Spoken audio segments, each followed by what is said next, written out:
Although the sun may be setting, do not allow that to cloud your vision. What you are witnessing in front of you is the first infiltration of poison into our communities. This destruction will... Oh, damn, I fucked up already. I had this speech all planned out about this because, you know, Malcolm X is a part of it. I should probably explain why I tried to do that. I just stumbled upon a pretty good show. It's called The Last Godfather of Harlem, I think. If it's not, it'll be in the description. I apologize. So I'm on my lunch break, and I just decided to do a video about it. Dang, what else did I want to say about in that speech? I think I had something to say about maybe interjection or I looked that word up, but it wouldn't have been the right use for it.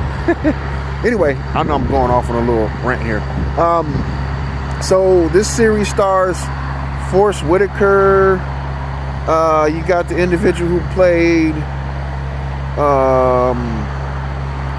Gustavo in Breaking Bad. You've got Private Powell from Full Metal Jackets in here. These are some of their earlier works, of course, but these are just some of the actors that are involved in this. But just to give a quick idea of what's going on here. So apparently they're taking a look at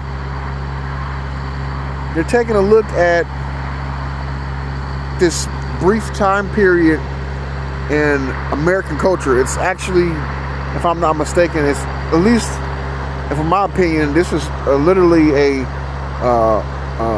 mark on the history of the world. This is taking a look at how much destruction and deconstruction heroin did to communities with people who are melanin rich or impoverished areas.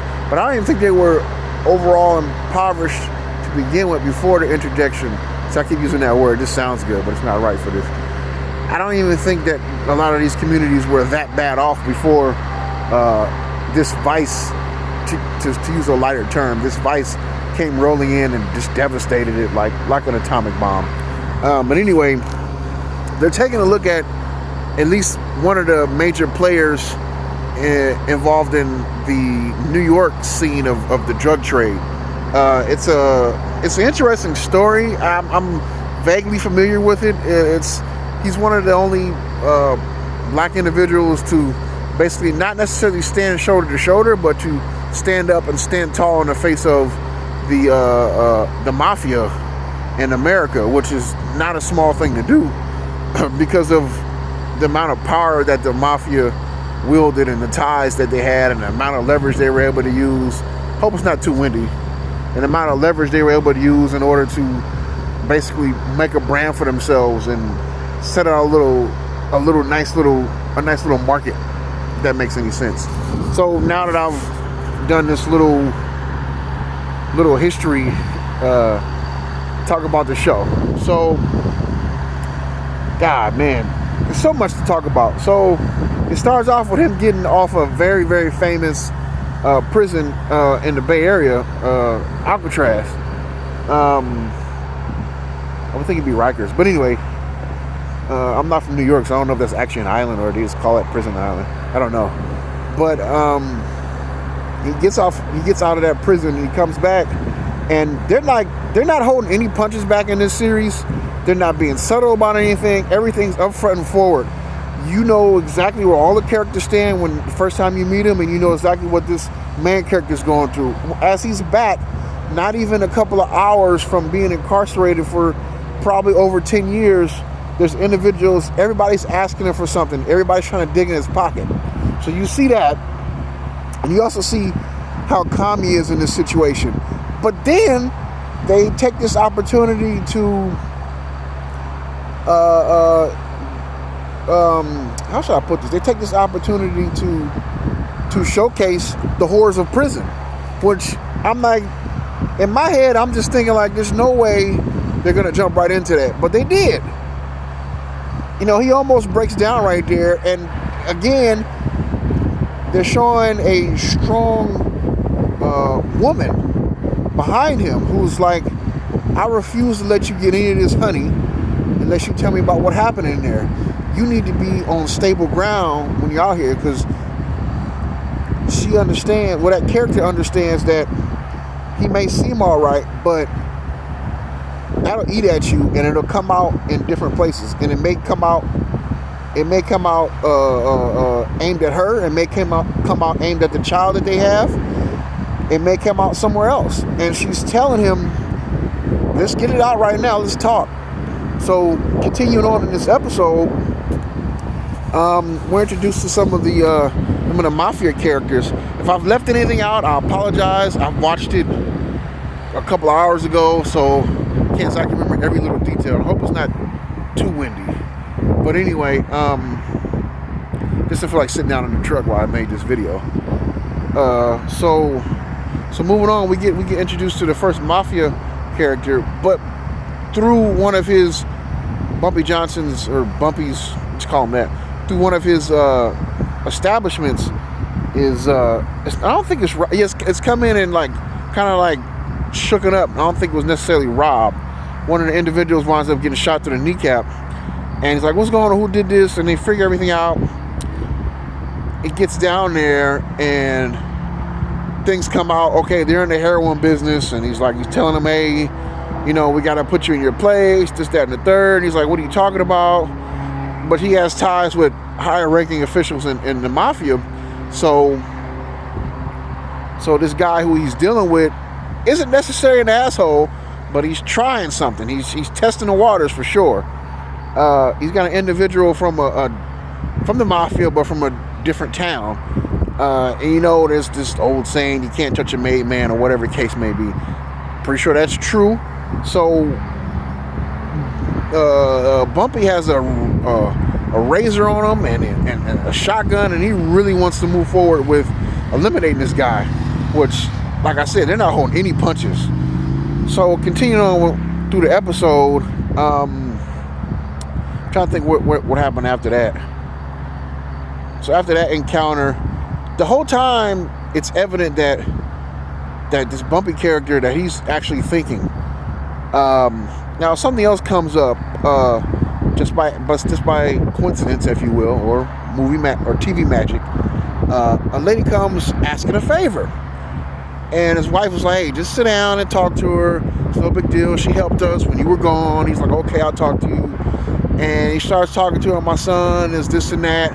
He's like, well, yeah, I understand. Heroin's very, very, very big in the area that he's at. He's like, yeah, a lot of musicians get hooked on it. Like, no, he's not hooked on any drugs. He's hooked on a white woman. Now, there's a lot of racial slurs being thrown here, and there's a lot of it's just race is a big topic in this, and there's no way of getting around it. This is taking place in, I almost forgot, this is taking place in 1963 is the date they put up on the beginning of the episode. So you got to think what was going on at that time period. I mean, Kennedy's still alive, he's still president. 63, you got Malcolm X, you've got Dr. Martin Luther King still kicking around, you've got that whole civil rights movement. It's really starting to move. Vietnam hasn't started yet. I should have researched when the Bay of Pigs happened, but I'm not 100% if it has happened already or if it hasn't happened. But there's no troops in Vietnam at this point. That doesn't happen until 64 when they send advisors. But anyway, the world is not peaceful, but it's not what it's going to be in the years to come.